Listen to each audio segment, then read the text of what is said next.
Vous êtes extraordinairement nombreux, gentiment, Gilles et Camille Cotin ont accepté de faire une seconde tournée, si je puis dire.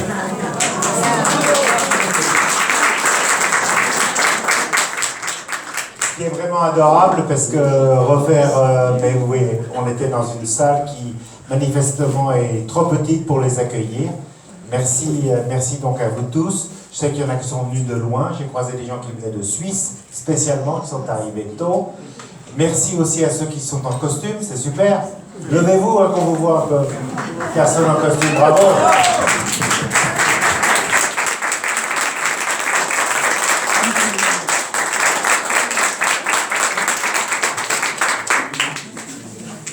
C'est super, vous voyez, vous êtes pris en photo.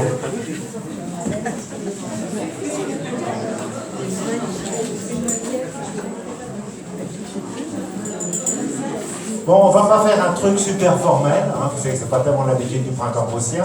Je suis heureux de vous dire ces trois mots au nom de notre président qui est là, Luc Fraisse, qui est là. C'est lui.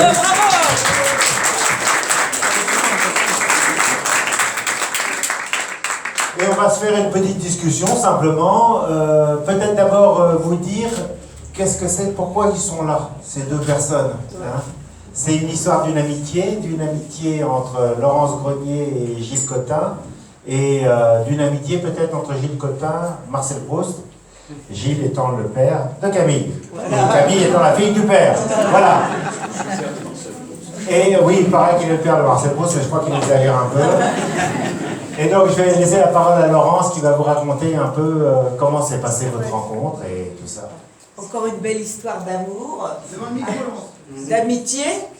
Je connais Gilles depuis très longtemps. Ça doit faire ton micro. Ah oui, ça doit faire au moins 1 an ou 2. Et donc, je le rencontre dans une soirée et je vendais mes livres, comme j'essaie toujours, avec plus ou moins de succès depuis des années. Et un petit livre de Proust, ça m'intéresse. Viens me voir à mon atelier. Il achète mon livre, Les 7 leçons de Marcel Proust.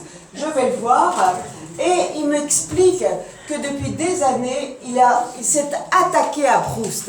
Alors, je ne sais pas exactement ce qu'il a pour ou contre Proust, mais c'est un sujet qui n'arrive pas à totalement dominer et où il se met lui-même dedans, comme quasi tous les Proustiens, ils se mettent dans Proust.